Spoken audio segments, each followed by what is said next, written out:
Begini Ustaz, Assalamualaikum warahmatullahi wabarakatuh.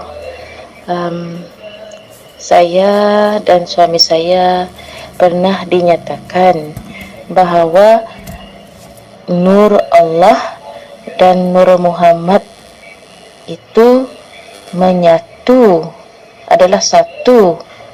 Kemudian sedikit daripada zatnya itu dijadikan alam semesta, manusia, tumbuh-tumbuhan. Mohon penjelasannya. Soalan kedua, di dalam Al-Quran kan menyatakan adanya syurga, adanya neraka. Kan perbuatan itu berlaku di atas kehendaknya. Dan di dalam diri seorang hamba itu, jika mengikut kata Ustaz, jika ditiadakan, makna yang ada hanyalah Allah. Bagaimanakah kaitannya dengan syurga dan neraka?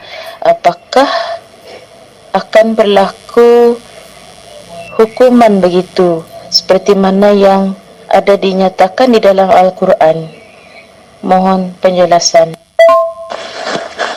Waalaikumsalam warahmatullahi wabarakatuh. Yang ditanyakan, apa sih yang dimaksud Nur Muhammad itu? Apa sih ciptaan Allah yang dinamakan Nur Muhammad itu? Bismillahirrahmanirrahim. Hayatullah Allah. Ketika kita duduk tahiyat, ketika kalimat syahadat terlantun, asyhadu an la ilaha illallah, ketika illallah, tangan ini menunjuk sesuatu. Pada hakikatnya illallah itu yang ditunjuk Allah, yang ditunjuk Allah.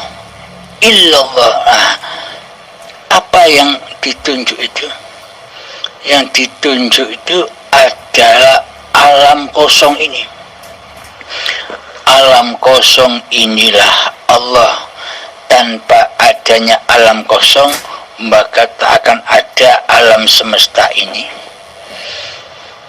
Maka yang dimaksud Nur Muhammad itu adalah terciptanya alam semesta di dalam Allah, di dalam alam kosong inilah Nur Muhammad. Seperti terciptanya galaksi-galaksi, terciptanya planet-planet, terciptanya bintang-bintang itu yang ada di luar bumi. Yang ada di dalam bumi, terciptanya gunung-gunung, terciptanya lautan, terciptanya hutan-hutan, dan terciptanya manusia. Itulah yang dimaksud Muhammad, yakni tanda bukti bahwa Allah, bahwa hayatullah itu wujud adanya, bahwa hidup itu wujud. Alam kosong atau hayatullah itulah laisa kamislihi syai'un, tidak seperti apa-apa dan tidak seperti siapa-siapa. Akan tetapi Allah atau hayatullah itu menciptakan, bisa menciptakan apa-apa dan siapa-siapa, yakni meliputi apa-apa dan siapa-siapa.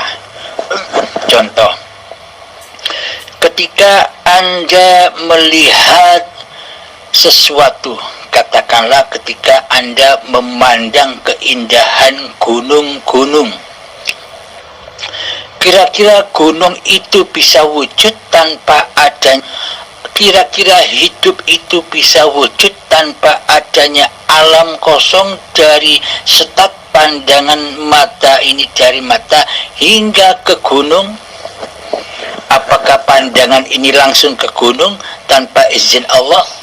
tanpa izinnya alam kosong ini, alam kosong antara dari gunung dan mata kita ini kan alam kosong. Inilah yang dimaksud hayatullah, yang ada di luar dan yang ada di dalam diri manusia dan seluruh makhluk yang diciptakan. Tanpa izin Allah, tanpa alam kosong, maka semua takkan terwujud.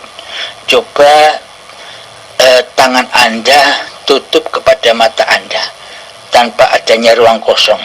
Apakah Anda bisa menyaksikan apa-apa? Apa-apa dan siapa-siapa itu karena adanya alam kosong, karena adanya Allah. Jarak antara pandangan dari mata kepada sesuatu yang kita pandang, itulah hayatullah yang ada di luar diri. Terus hayatullah yang ada di dalam diri, bila tak ada hidup, apakah manusia bisa menyaksikan apa-apa dan siapa-siapa? Apakah manusia bisa menyaksikan segala sesuatu yang diciptakan oleh Allah? Kelihatannya seolah-olah terciptanya gunung, lautan, hutan, dan alam semesta ini karena adanya diri kita sendiri. Kitalah yang merasa menyaksikan keberadaan segala sesuatu yang kita lihat. Karena kita belum menyadari, karena kita masih mentuhani hidup dan badan ini, seolah-olah apa yang kita saksikan itu adalah saksi diri kita sendiri. Kitalah yang melihat, kitalah yang mendengar. Karena masih buta mata hati kita akan hakikat diri manusia kita sendiri, maka semuanya seolah-olah manusianya lah yang menciptakan. Contoh, ketika kita melihat mobil, seolah-olah mobil itu ada, seolah-olah mobil itu wujud karena adanya diri kita, karena adanya wujud hidup diri kita, karena adanya wujud pandangan mata kita. Seolah-olah kitalah yang mewujudkan mobil, seolah-olah kitalah yang menciptakan mobil. Maka dari itu, bila kita sudah sadar, menyadari bahwa hidup ini Allah, maka nyatalah tak ada satupun di alam semesta ini yang bukan ciptaan Allah. Maka nyatalah apa-apa yang diciptakan Allah setelah menyadari bahwa hidup ini Allah, maka nyatalah ayat-ayat Allah. Seperti dedaunan yang kering yang jatuh dari tangganya, tanpa adanya alam kosong, tanpa adanya Allah, apakah bisa jatuh? Dedaunan yang kering itu dari atas sampai menuju di atas tanah. Tanpa adanya alam kosong, tanpa adanya izin Allah, maka tak akan terjadi hal yang demikian. Maka dari itu, apapun peristiwa yang ada di dunia ini, apapun peristiwa yang ada di dalam keadaan hati ini, semuanya berpulang kepada hayatullah. Maka ketika kita sudah menyadari bahwa hidup ini Allah, maka seluruh keadaan alam semesta ini akan menjadi tenang, akan menjadi mutmainnah di dalam hati. Namun bila hati belum menyadari bahwa hidup ini Allah, maka akan muncullah malapetaka, akan muncullah bencana-bencana, baik yang ada bencana di dalam diri manusia ataupun bencana yang di luar diri manusia.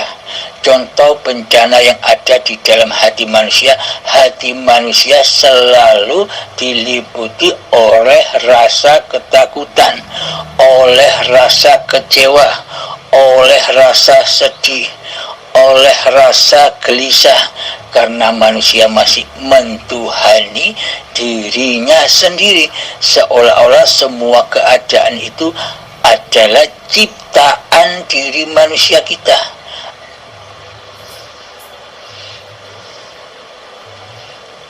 Terbukti apa-apa yang datang di hati kita, kita tanggapi, kita akui sebagai keadaan diri manusia kita.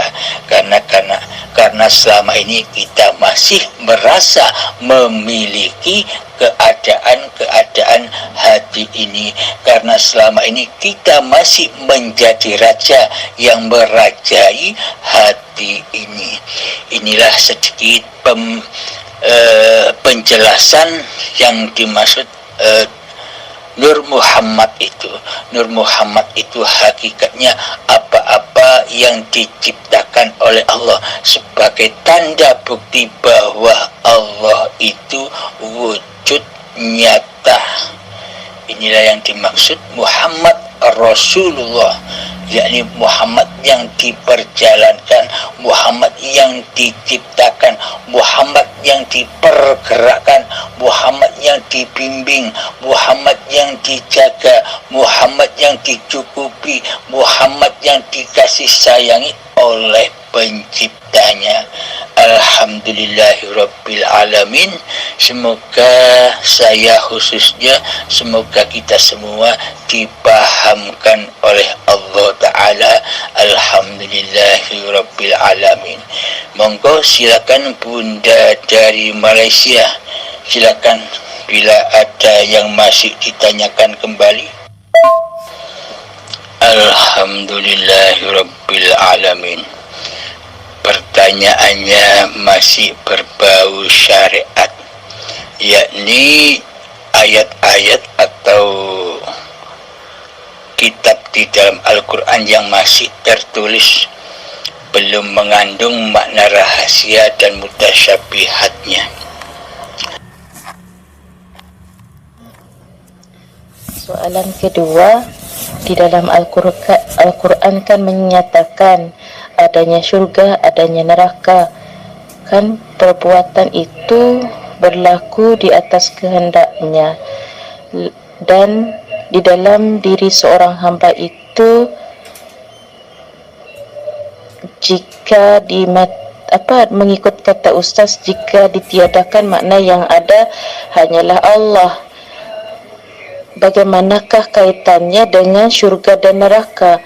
Apakah akan berlaku hukuman begitu seperti mana yang ada dinyatakan di dalam Al-Quran? Mohon penjelasan. Alhamdulillahirabbil alamin. Pertanyaannya masih berbau syariat, yakni ayat-ayat atau kitab di dalam Al-Quran yang masih tertulis belum mengandung makna rahasia dan mutasyabihatnya. Menurut di sisi syariat, bertemu Allah itu nanti ketika di dalam surga, nikmat yang amat agung, nikmat yang amat indah adalah hanya bertemu wajhullah. Jadi Allah bagi kaum syariat, jadi Allah bagi ahli hijab, jadi Allah bagi manusia yang hanya masih duduk di dalam tatanan syariat beloko, yakni syariat saja. Maka untuk bertemu Allah itu nanti wujudnya Allah itu di dunia tidak ada. Nanti setelah di surga baru Allah wujud. Ketika manusia menerima kenikmatan yang paling agung, bertemu dengan wajhullah nanti di surga. Jadi bagi ahli syariat, jadi bagi ahli hijab, di dunia ini tak ada Allah.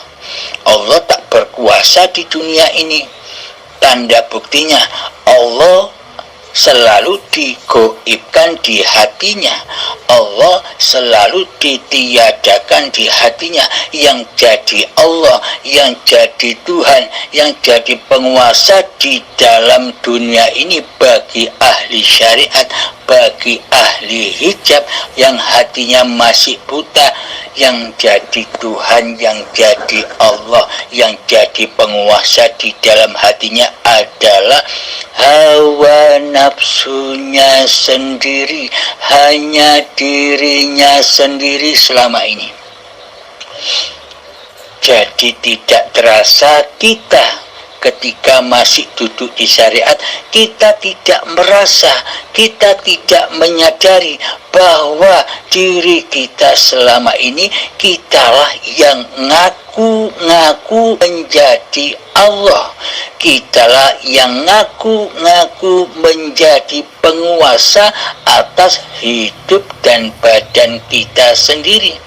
Seolah-olah wayang yang sudah tidak butuh dalangnya, karena dalangnya ditiadakan, karena dalangnya digoibkan, seolah-olah wayang ini menjadi dalang.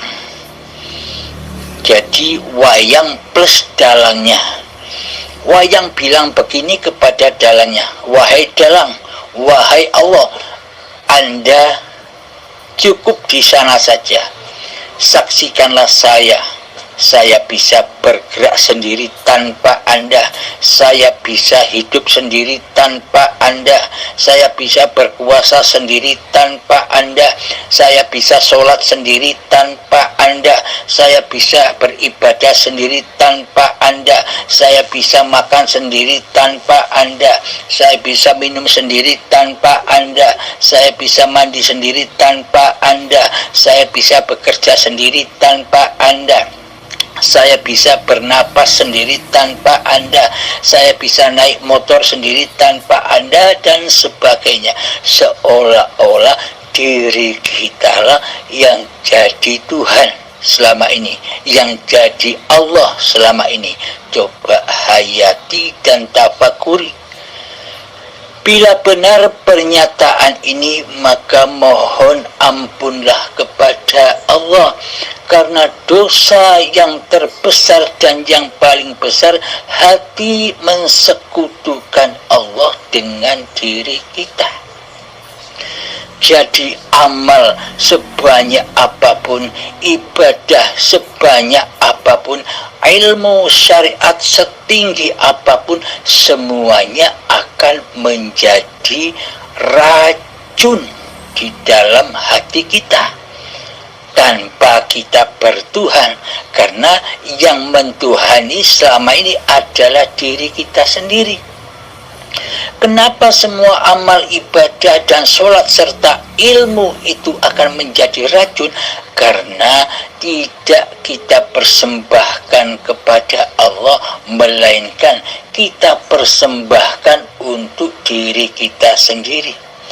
Walhasil terbukti di dalam seluruh sholat dan ibadah kita, di dalamnya diperintah bertemu Allah, diperintah mengabdi kepada Allah di alam lillahi ta'ala, tapi proses, tapi aplikasi hati kita selama ini masih linafsi, milikku hamba, kuasaku hamba, hidupku hamba.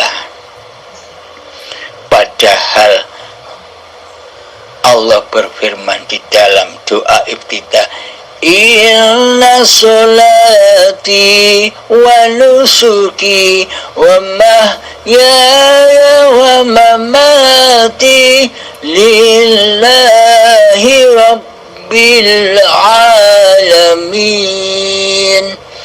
Sesungguhnya sholatku, sesungguhnya ibadah-ibadahku, dan sesungguhnya hidup dan matiku hanyalah milik Allah. Berarti jika milik Allah, berarti manusianya kan tidak ada. Tidak ada perannya sedikit pun di atas dunia ini bila hidup itu Allah, bila hidup itu milik Allah. Apa peran manusia di dunia ini? Di dunia ini tugas manusia, peran manusia hanyalah untuk menyaksikan Allah, bahwa hidup ini Allah ketika sudah fana, ketika sudah adam diri kemanusiaannya. Kita kembali kepada pertanyaan Bunda. Menurut ahli hijab, menurut mayoritas manusia, bertemu Allah itu ada urutannya. Sebelum kita bertemu Allah di alam surga nanti, perjalanan manusia setelah mati masih ada, yakni alam gaib. Kapan alam-alam itu mulai terjadi? Nanti ketika badan sudah mengalami kematian. Jadi yang dimaksud alam kematian di sisi manusia itu adalah matinya badan. Karena manusia ini selama ini mentuhankan, mendewa-dewakan, mencintai badan-badannya, sehingga alam-alam gaib yang diceritakan di Al-Quran itu dikiranya, diangan-angankannya terjadinya besok setelah badan mati. Akan tetapi kematian di sisi manusia dan kematian di sisi Allah itu beda, tidak sama. Kematian yang dianggap namanya mati adalah matinya badan. Akan tetapi di sisi Allah kematian itu adalah matinya jiwa, matinya kesadaran hati manusia akan Tuhan penguasa dan pencipta diri manusianya. Itulah yang dimaksud alam kematian. Kullu nafsin dha'iqatul maut. Setiap diri pasti mengalami kematian. Nah, di sisi manusia kematian itu adalah matinya badan-badan ini. Kemudian badan dikubur di tanah. Lah, menurut angan-angan manusia, siksa kubur itu ya disiksa di dalam tanah dohir itu. Seakan-akan mayat setelah ditinggalkan 7 jangkah dari pekuburan itu, malaikat datang untuk menginterogasi sang mayat. Itu angan-angan, ilustrasi gambaran orang-orang syariat, orang-orang yang belum mengenal Allah. Kemudian setelah ada alam kubur, ada siksa kubur. Ya disiksa di kuburan-kuburan dohir yang dari tanah itu. Karena manusia mentuhankan badan-badan ini. Jadi semua cerita itu diaplikasikan, dinisbatkan kepada badan-badannya yang berlaku. Padahal badan tidak berlaku apa-apa. Kemudian cerita berlanjut setelah disiksa di dalam kubur, menunggu hingga kiamat kubro datang. Yang dimaksud kiamat kubro oleh manusia selama ini adalah kiamatnya hancurnya bumi dan langit secara dohir, seperti bencana-bencana itu. Jadi anggapan kiamat kubro bagi mayoritas manusia itu hancur leburnya dunia dan langit secara dohir. Karena di dalam pemahaman mayoritas manusia masih menyembah, mewujudkan dohir-dohir ini. Kemudian setelah hari kiamat dibangkitkan lagi manusia seperti kecambah. Ini pemahaman angan-angan manusia. Yang bangkit itu badan-badannya seperti kecambah, kemudian dikumpulkan di padang mahsyar. manusianya, badan-badannya dikubur di padang mahsyar dengan keadaan telanjang. Kemudian dihisab, hari pertanggungjawaban. Kemudian disuruh jalan melewati Siratal Mustaqim yang panjangnya, yang lamanya 1000 tahun ke atas vertikal perjalanannya, kemudian sampai di ujung yang vertikal kembali lagi perjalanannya selama 1000 tahun lagi secara horizontal. Itu 1000 tahun lamanya, bukan 1000 tahun lamanya di dunia, di akhirat, jadi sangat amat lamanya. Itu angan-angannya manusia. Jadi Siratal Mustaqim itu digambarkan oleh manusia seperti itu. Gambaran manusia, serba badan, serba syariat. Kemudian melewati Siratal Mustaqim, pasti manusia jatuh dulu ke dalam neraka karena tidak bisa melewati Siratal Mustaqim yang tak terlihat. Bagaimana mungkin bisa melewati Siratal Mustaqim, sedangkan Siratal Mustaqim digambarkan oleh mayoritas manusia sangat amatlah kecil, bagaikan rambut dibelah jadi 7 dan tajamnya 1000 pedang. Mana mungkin manusia bisa melewatinya? Takkan mungkin, tak satu pun manusia bisa melewatinya. Pasti jatuh kepada lembah jahanam di bawah Siratal Mustaqim itu. Ya, akhirnya disiksa di dalam anar, di dalam jahanam. Sehingga setelah di dalam neraka dan masuk surga hingga bertemu dengan Allah.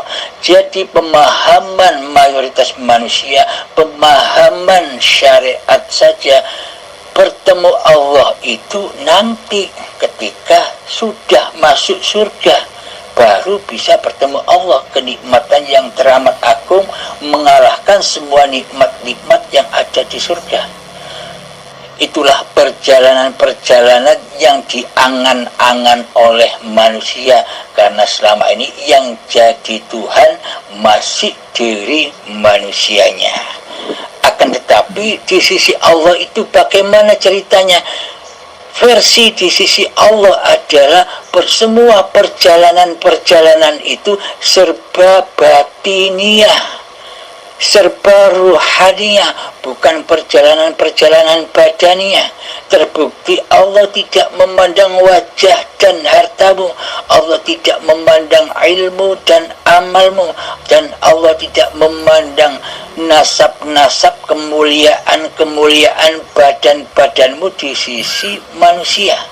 Tapi Allah hanya menilai, hanya memandang hatimu. Di dalam hatimu yang jadi Tuhan Allah ataukah dirimu. Bila yang jadi Tuhan adalah dirimu, itulah dosa yang amat besar, yang sangat yang tidak terampuni oleh Allah, karena sudah mengaku jadi Allah. Allah digoibkan di hatinya, Allah ditiadakan di hatinya. Jadi cerita-cerita perjalanan manusia setelah mati yang sudah dipaparkan tadi itu versi syariat, versi badaniah, versi dohir. Karena yang dieluh-elukan, karena yang diagung-agungkan, karena yang diidolakan seluruh manusia adalah badan-badannya sendiri, yang sangat amat dicintainya, lebih dicintainya daripada mencintai zat pencipta badan ini sendiri. Itulah cerita-cerita versi syariat. Pertanyaan Anda, bagaimana mungkin bila hidup ini Allah, ketika nanti masuk neraka Allah menyiksa dirinya sendiri? Bila hidup ini Allah, itu kan versi syariat, versi pemahaman manusia yang belum sampai kepada Tuhannya.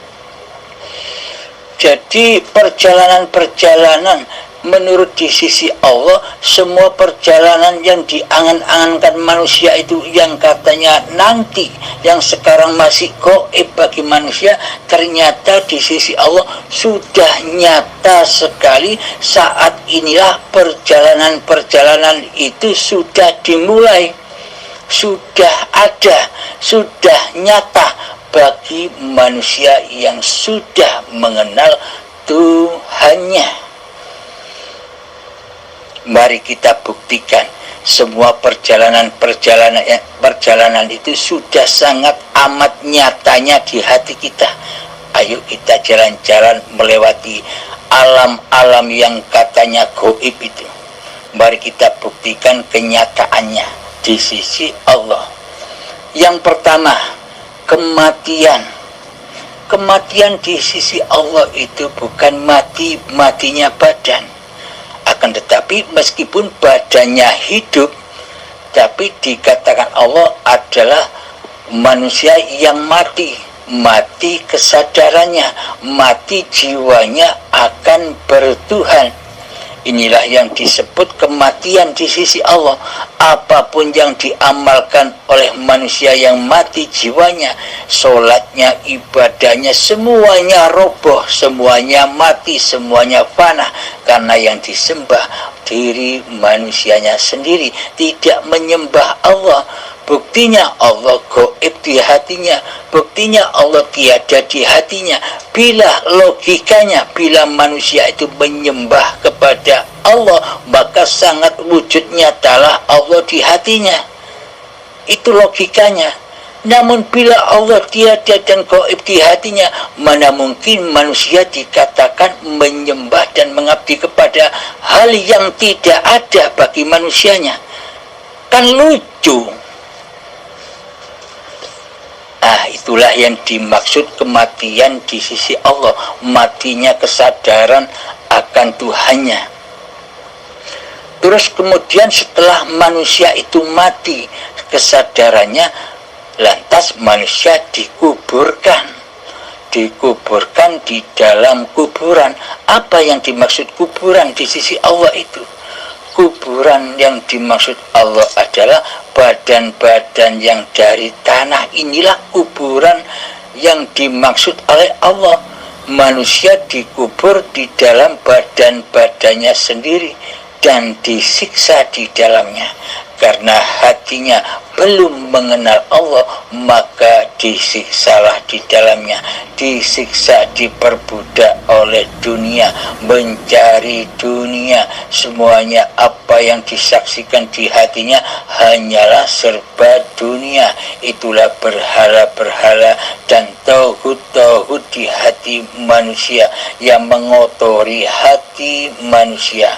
Sehingga manusia tersiksa di dalamnya, tersiksa oleh dunianya, tersiksa oleh apa-apa yang dimilikinya, tersiksa oleh apa-apa yang sangat dicintainya. Terbukti ketika apa yang dimilikinya, apa yang dicintainya diambil oleh Allah, hati ini marah, hati ini gelisah, hati ini sedih. Itulah bukti bahwa manusia itu disiksa oleh dirinya sendiri, disiksa oleh rasa kepemilikan dirinya sendiri. Contoh, ketika kita bisa beli mobil baru, pasti kita disiksa oleh mobil itu. Kita harus menjaganya, kita harus merawatnya. Setiap malam ketika mobil itu diparkir di luar rumah, kita tidak bisa tidur, disiksa oleh mobil, padahal mobilnya diam. Kok malah kita disiksa oleh mobilnya? Karena di dalam hati kita mentuhankan mobil daripada mentuhankan Allah. Ketika kita mau tidur, rasa gelisah, takut mobil diambil orang, takut mobil dicuri orang, serba gelisah di dalamnya, serba takut. Itulah yang dimaksud siksa kubur. Disiksa di dalam kuburan-kuburan badan-badannya. Jadi yang ditalkin ketika manusia menguburkan jenazah itu bukan mentalkin mayat-mayat yang sudah mati di dalam kuburan dohir itu. Mari kita ilustrasikan dan kita logikakan. Mana mungkin manusia yang sudah mati itu bisa memahami apa yang ditalkinkan, apa yang ditunjukkan jalan oleh Pak Mudin. Ketika pengertian, ketika kehidupan, ketika kesadarannya sudah tidak ada pada badan-badan yang mati, kan tidak mungkin. Berarti talqin itu buat siapa? Buat yang mati siapa? Jadi talqin Pak Mudin itu adalah buat mereka hati-hati yang masih mati, jiwa-jiwa yang masih mati, jiwa-jiwa yang belum sadar akan Tuhannya. Marabbuka, siapa Tuhanmu?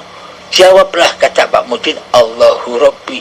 Inilah petunjuk-petunjuk dari Allah bahwa yang ditalkin itu sebenarnya bukan mayat yang dipendam di kuburan syariat itu.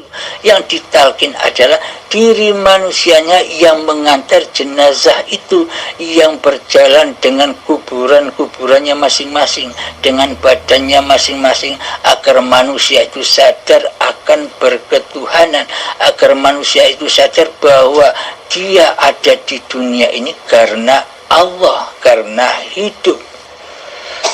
Jadi yang ditalkin hakikatnya adalah manusia yang masih hidup. Seolah-olah manusia yang sudah mati jadi mayat itulah yang ditalkin. Logika saja. Ketika mayat sudah tak ada kehidupannya, apakah masih ada pengertiannya? Apakah masih ada pendengarannya?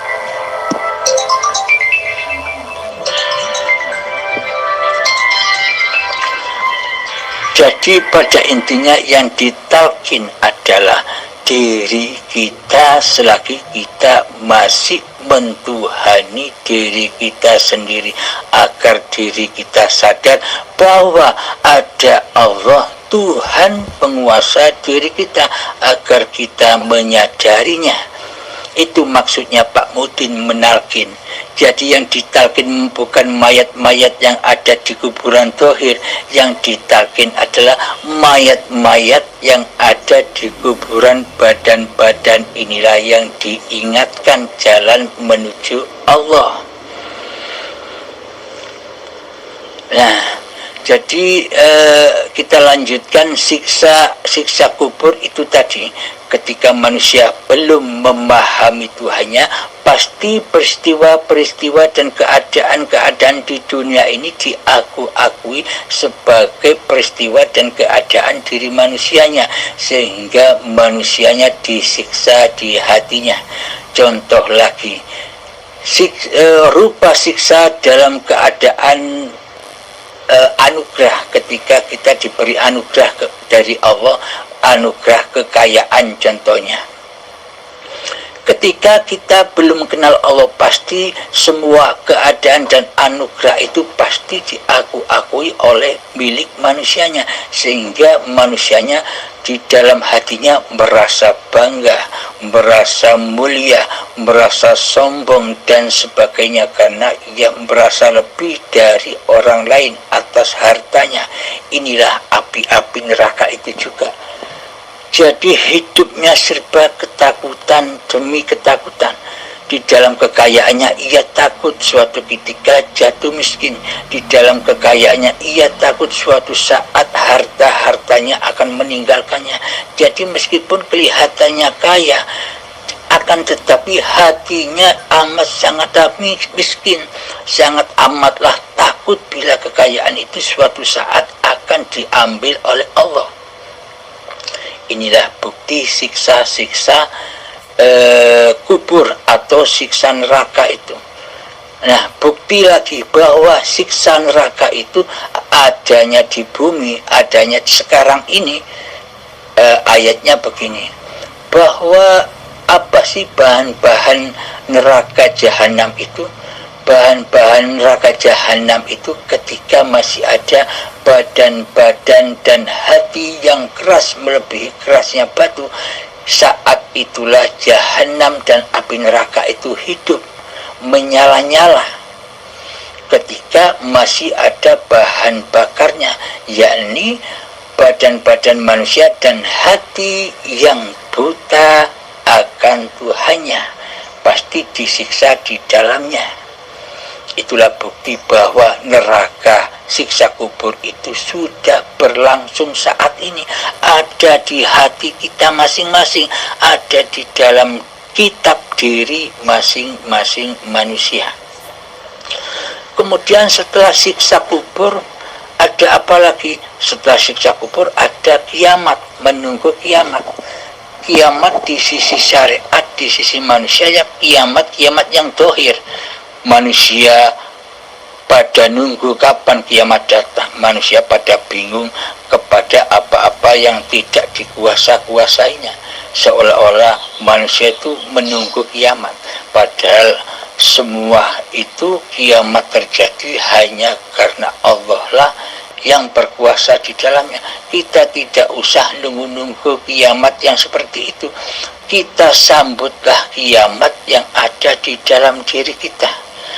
Ketika detik akil balik tiba, disitulah terjadi kiamat sugro, kiamat kecil, yakni rontoknya kesadaran akan bertuhan. Karena dari yang suci, bayi yang suci mulai terkotori oleh jiwa-jiwa manusia yang mati jiwanya. Di saat akil balik itulah mulai alam kejahiliaan, mulailah manusia memakan buah khuldi, buah-buah yang dilarang untuk dikonsumsi manusia. Apakah buah khuldi itu? Buah khuldi itu adalah buah pengakuan diri manusianya. Manusia mulai mengkonsumsi bahwa hidup ini hidup manusianya, bahwa badan ini badan manusianya, bahwa semuanya adalah milik manusianya. Inilah yang dimaksud buah khuldi, inilah yang dimaksud buah terlarang itu, buah yang tidak boleh dimakan oleh manusia. Inilah yang dimaksud kiamat sugro, kiamat kecil, yakni kiamatnya hancurnya kesucian itu sendiri, hancurnya kesucian manusia sejak dari tanah hingga menjadi bayi, menjelang saat detik-detik akil balik hancur lebur menjadi kekuasaan manusianya yang berasa berkuasa di dalamnya. Itulah yang dimaksud kiamat kubro. Lalu kiamat sugro, kiamat kecil. Lalu yang dimaksud kiamat sugro, kubro itu bagaimana? Ketika manusia sudah datang kesadaran hatinya bahwa hidup ini Allah, maka manusia dengan rela hati, dengan ridho hati mengkiamatkan apa-apa yang selama ini bukan miliknya. Hidup bukan miliknya dikiamatkan, dihancurkan. Hidup manusianya dihancur leburkan, dipersembahkan lagi kepada Allah yang memiliki hidup, bahwa sebenarnya bukan hidup ini bukan hidup manusianya, melainkan hayatullah. Inilah yang dimaksud kiamat kubro, kiamat hancur leburnya pengakuan diri manusianya, sehingga setelah hancur lebur apa yang dimiliki manusianya, hidupnya hancur, badannya hancur, keluarganya hancur, harta bendanya hancur, apa-apa yang dimiliki, apa-apa rasa yang dimiliki oleh manusia semua dihancur leburkan, dikembalikan kepada Allah. Setelah hancur lebur manusianya, mati sunyi di dalam hatinya, saat laku zuhud, kemudian hidup ini mengaku. Hidup mengaku, Allah mengakui dirinya sendiri. Innani anallah, sesungguhnya aku ini Allah. la ilaha illa ana, tiada Tuhan selain aku, ketika saat hari kiamat, ketika kewujudan kehidupan diri manusia kita sudah tidak ada lagi, maka hayatullah berfirman demikian di dalam ayat Al-Quran. Itulah yang dimaksud hari kebangkitan, bukan bangkit-bangkitnya yang dibayang-bayangkan manusia, bangkitnya badan-badan yang seperti kecambah. Yang dimaksud hari kebangkitan itu adalah hari bangkitnya setelah hari kiamatnya hati, kiamatnya pengakuan-pengakuan diri, ketika Allah sudah mengakui jati dirinya, yani Allah tadi, maka itulah yang dimaksud hari kebangkitan itu, yang ada hanya Allah. Jadi seperti contoh di Al-Baqarah, iman kepada Allah, iman kepada hari kemudian, dan beramal soleh. Lah, bila kiamat kubro itu, hari kemudian itu terjadinya nanti, bagaimana mungkin kita bisa beramal soleh? Wah, kejadiannya nanti. Berarti amal soleh itu kan adanya di dunia ini. Berarti alam kemudian itu ya sekarang. Hari kebangkitan itu ya sekarang ini adanya, bukan nanti. Ketika sudah nyata bahwa hidup ini Allah, maka gerak apapun, tindak laku apapun yang dikerjakan badan ini adalah amal soleh, karena yang berafal di dalamnya hanyalah Allah sebagai pencipta dan menghidupi badan ini. Inilah yang dimaksud amal soleh, amal yang tidak diakui oleh manusianya. Inilah yang disebut amal soleh dan hari kemudian atau hari kebangkitan atau hari akhirat. Kemudian alam hisab, ketika sudah dibangkitkan, ceritanya manusia kan dibangkitkan lagi, manusia dikumpulkan di padang mahsyar, kemudian menghadapi hari pembalasan, hari pertanggungjawaban, hari hisab, ditimbang amal-amalnya. Nah, di sisi Allah hari kebangkitan, hari hisab itu adalah begini. Ketika manusia belum menyadari bahwa hidup ini Allah, maka seluruh amaliannya, baik ketaatan atau kemaksiatan, masih diakui ketaatan dan kemaksiatan manusianya yang melakukan. Pasti masih ada pahala dan dosa, ada surga dan neraka di sisi manusianya, versi manusianya. Akan tetapi bila manusia sudah menyadari bahwa hidup ini Allah, berarti lelaku atau af'al yang sudah terjadi tempo dulu pada kita dulu kan sering melakukan kemaksiatan, kita juga sering melakukan ketaatan. Bila kita sudah nyata bahwa hidup ini Allah, berarti yang beraf'al sejak dulu dari tanah hingga saat ini kan yang beraf'al kan Allah.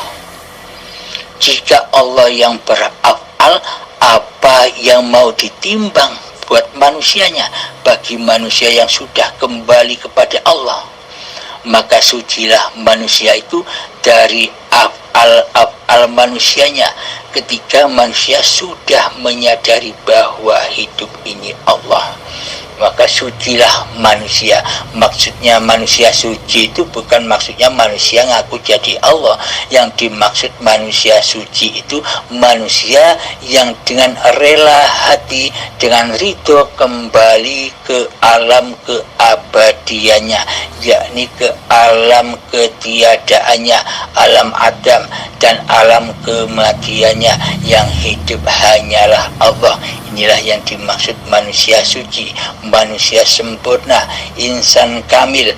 Dan inilah yang dimaksud Lailatul Qadar yang dicari-cari manusia selama ini, sucinya hati dari selain Allah. Inilah hari hisab. ketika manusia belum menyadari bahwa hidup ini Allah, yakni masih hidup manusianya, pasti alam hisab itu ada. Apa rupa alam hisab itu? Ketika manusia kedatangan sakaratul maut, maka disitulah hari pembalasan,